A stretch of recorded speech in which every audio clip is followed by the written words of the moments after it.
Hey, you! I'm your nutrition coach. My name is Jackie Poole. Welcome to Happiness is a Healthier Habit. Let's get today's episode started.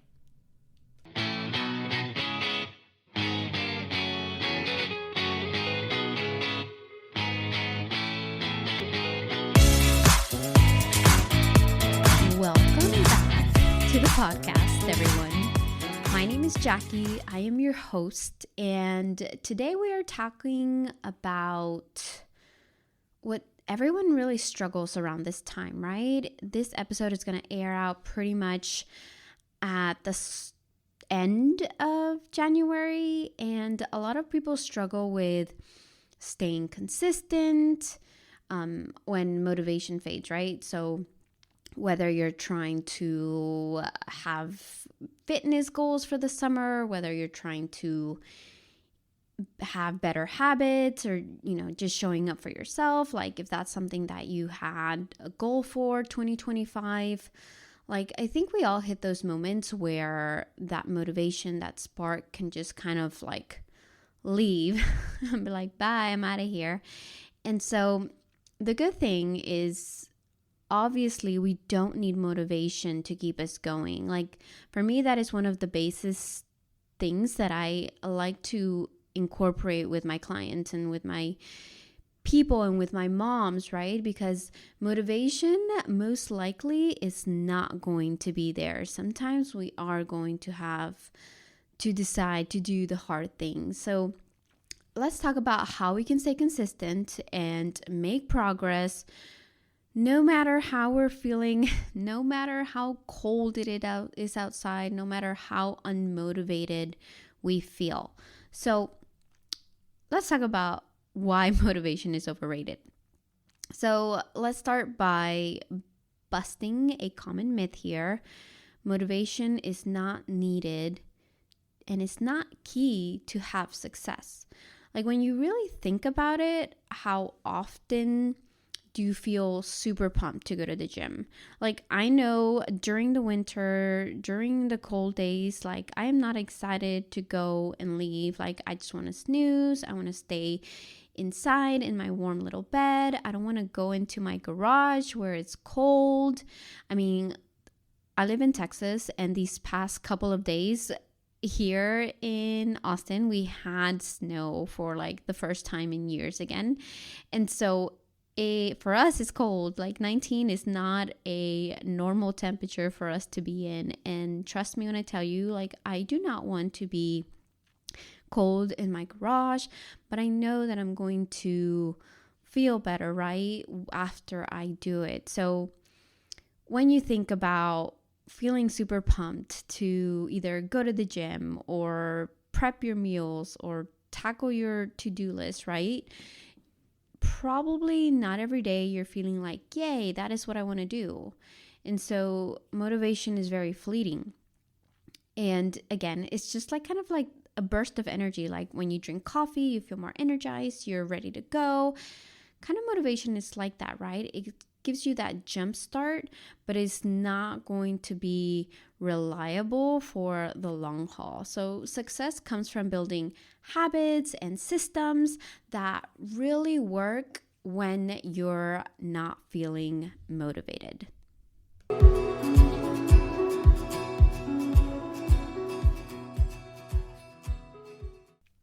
So let's talk about the power of small daily habits, which honestly, this is something that I really work with my moms out there that just don't have a routine. They're all over the place in the morning.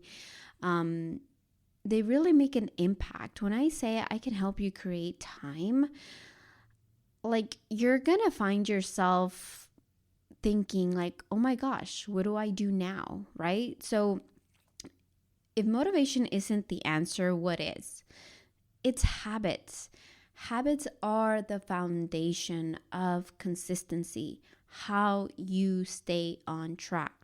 When you create small habits that you can replicate day after day, they become automatic over time. Like if you think about it, when you put on your shoes in the morning, do you always do the right foot first, or do you always just brush your teeth after you wake up? Like that is something that nobody has to tell you to do, or nobody's reminding you, like make sure to start with the right foot, or make sure you brush your teeth in the morning, because it's become such an automatic thing that we've done over the years of us being alive. And it started with our parents telling us, you need to brush your teeth, you need to brush your teeth, right? Like it started with that accountability. And then as we got older, we like understood the benefits of having a clean mouth. And now as adults, nobody's telling you, or I hope not, right, that you need to brush your teeth. So this takes the pressure of relying on that willpower or feeling inspired, because it becomes so natural for you to make that decision, to make that choice, to go for what you're trying to do. So something that I like to start off with is just start small. If your goal is to, for example, hit the gym or exercise regularly, don't aim for 5 days a week if that's something that you're not used to doing, right? It's going to become really overwhelming. The drive, the cold, you're going to start finding excuses. So maybe just stick for it for 2 times a week, like see if you can commit to that and push through that. And then once you get those 2 days at the gym consistently for weeks and you're feeling good about it, then start adding on another day, right? Or whatever other thing you can come up with, right? It just starts with very small starts. It doesn't have to be all or nothing, which I feel like is very important to figure out, right? Because when you decide that you're committing, that nobody else is going to make these choices for you, that you are ready to put in the work, there's a fine line between going all out and just doing it all and getting burnt out, and finding that place where, okay, I'm going to start here and I'm going to push myself to do this enough where you're going to start benefiting from those and not going overboard, right? So again, if you're somebody that's not going to the gym, that is not used to doing that, instead of going for 5 days a week, opt for 2, right? It makes such a big difference when you consistently can hit those 2. It motivates you, like, hey, I can do this. Let me just go ahead and add another day and work from there.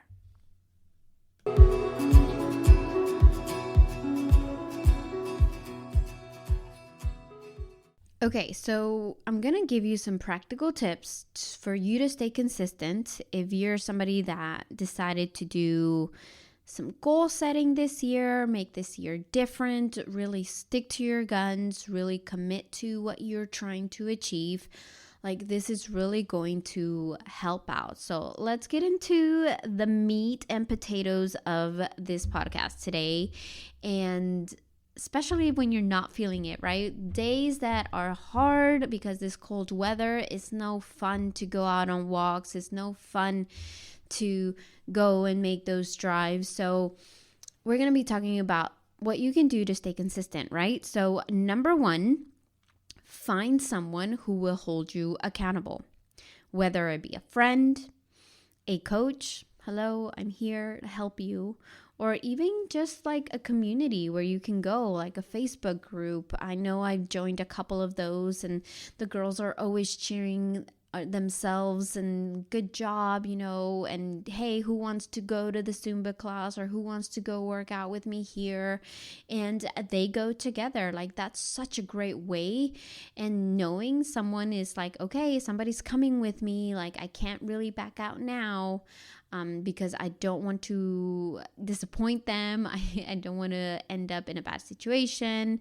I want to commit to this. So it's really a powerful tool to check in with somebody that's motivating and holding you accountable for deciding to do what you're going to do. So again, finding that accountability partner, whether it's a friend, a coach, I think a coach is such a great investment in your health, in your overall seeing of how things are going. Life is always unpredictable, and sometimes just having that accountability to whenever things are hard, whenever things are very stressful, like at least you have control of that person that's motivating you and keeping you on track no matter what is going on in your life. Number 2 is going to be setting those non-negotiables, right? Like decide ahead of time what's your non-negotiable. For example, like if you're going to commit to going on walks in the morning, if going every day scares you, maybe do it 3 times a week, right? I'm going to walk 3 times a week for 15 minutes to start. No matter what, it's going to get done. And plan those out. Go even more specific. I'm going to walk 10 minutes or 15 minutes Monday, Wednesday, Friday, no matter what, right? Because you know your schedule, you know that you don't go into the office that day, that you're going into work later in that day, or I'm going to wake up earlier, get my stuff ready, my shoes, all the works that's going to prepare you to get that done because you already committed to it. So set that standard for yourself. And it's going to be easier to follow through than saying, okay, I think I'm just going to start walking and don't really follow it up with anything else, right? And so the next one is something that I actually love to do with my with my clients. I love to celebrate our wins. Like we always start our coaching calls with, what was the best part of your week? What were your wins? Like, how was this week for you? Like, let's get excited about the good things that happened to us, right? Progress is progress, no matter how small, no matter what happened. Like if you felt something good happen, like celebrate it, right? You did it. So whether it's you hit your water goals, you said no to sodas, like amazing. You went on your walks in the morning, you lost a pound in the scale, your clothes are feeling better, you're feeling more, and like all of these things, there's so many things to celebrate no matter where you are in your journey. And so whatever made you feel good and you're feeling good about what is happening, take that as a win.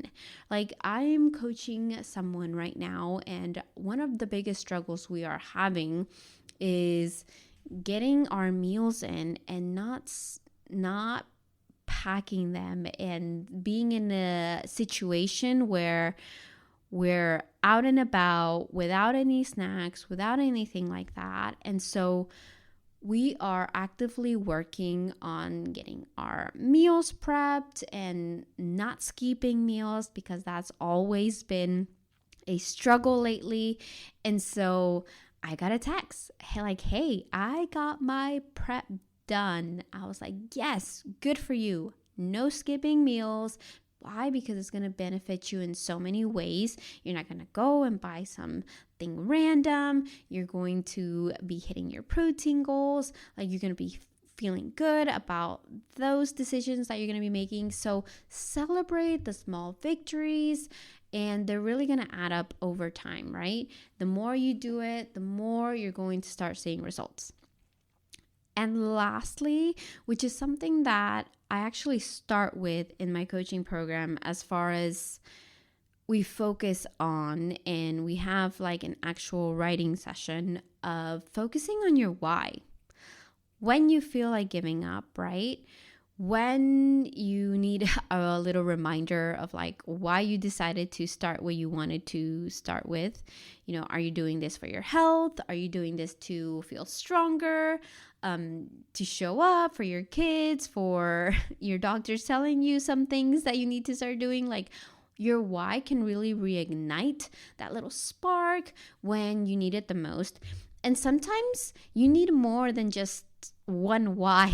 You might need multiple whys. So there's an exercise that I like to do with my clients when they get their journal and their booklet when we work together. That is something that is almost instantly in the first couple of weeks to do, because it really helps you when you're struggling, when you're having a hard time, when you're feeling stressed, when you're feeling down, when things aren't going your way, when you're not seeing results. Like, why did I start this? And it's, again, more than just one, because sometimes we need multiple reasons why we need to continue.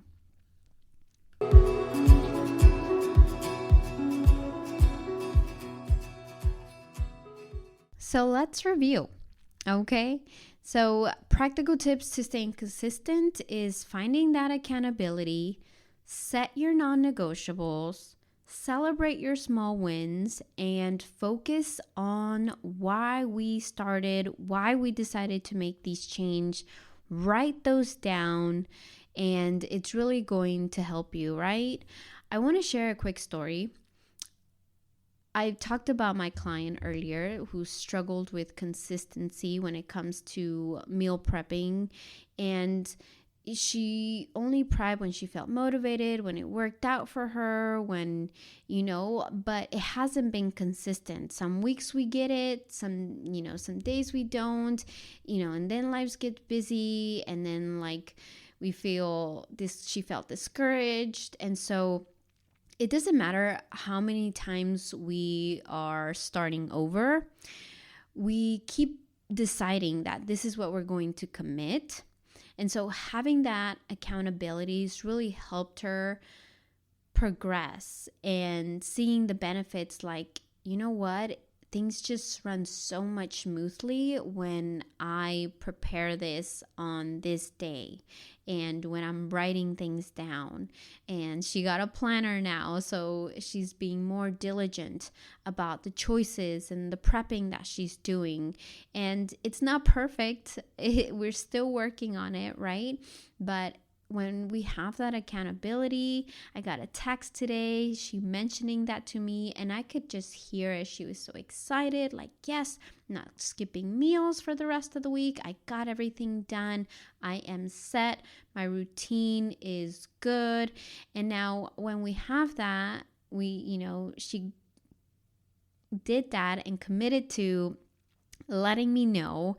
And now she's going to have a great rest of the week, and she's going to commit to restart on Sunday, right? So when we do this, over time, this little habit that we have, we just keep repeating it, right? We seeing what works, we keep making it happen, and over time, it's going to become second nature. She's not going to have to think about it. It's going to be like, when we started driving, we would check the mirror, we would check our seatbelt, we would have our hands in 10 and 2 on the steering wheel. And now when you drive as an adult, I know sometimes I'd be putting on makeup. I am reaching to help my kids with stuff when they're needing something or fighting or, whatnot. We can multitask on the road now as opposed to when we first started driving, because now it's habitual. Now it's a second nature instinct that we do. So the more we do it, the more you're going to start seeing incredible results. So here's my challenge to you. Pick one habit this week, that maybe starting with a glass of lemon, with warm water with lemon in the morning, doing a fasted walk. I know I love incorporating those in my mornings. I know my schedule is changing. I'm shifting workouts. I'm changing my days. I'm changing my routine. And so whether it's even just prepping, making sure you get a healthy breakfast in the morning, committing to it, once a week, or make sure it happens 5 days a week. However you feel you're ready to commit to, no matter how you feel, remember that consistency is really going to build that momentum for you. So if you try this, I'd love to hear how it goes. Send me a message or, tag me on social media, whatever that habit that you're trying to build. And let's just celebrate this together and really focus on our wins. Now, before we wrap up, it's been a while. I hadn't downloaded an episode in a few weeks now. I was sick. We got something, and I'm finally feel like I can back into this routine of getting a podcast every episode on every week. So thank you for joining me today. I want to remind you that, again, motivation will come and go, but your habits are really going to help you stay consistent and carry you through no matter what is going in your life. So you have the power to show up for yourself, even on those tough days. So trust the process, and trust me, the results will follow. Thank you for tuning in. If you found this episode helpful, please share it with somebody who might need a little extra motivation or a little bit of consistency right now, or they're feeling lost. Don't forget to subscribe, to follow the show. And let's stay